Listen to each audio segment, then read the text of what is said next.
بسم الله الرحمن الرحيم. அன்னை ஜுவைரியா ரலியல்லாஹு அன்ஹா அவர்கள் நபிகள் நாயகம் ஸல்லல்லாஹு அலைஹி வஸல்லம் அவர்களின் மனைவியாவார்.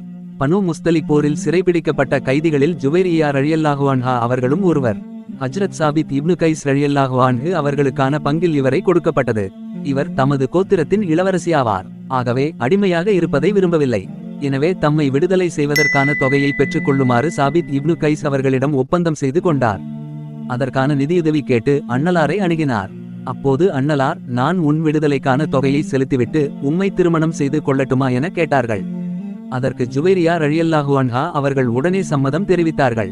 நபி ஸல்லல்லாஹு அலைஹி வஸல்லம் அவர்கள் ஜுவைரியா ரலியல்லாஹு அன்ஹா அவர்களின் சமுதாயத்தாரின் மருமகனாக ஆகவிருப்பதை அறிந்த சஹாபாக்கள் மரியாதை நிமித்தமாக சுமார் 600 கைதிகளை விடுதலை செய்திட்டனர். இந்த பண்பான செயலை கண்ட இவரின் தந்தை ஹாரிஸ் அவர்களும் அவரின் சமுதாயத்தவர்களும்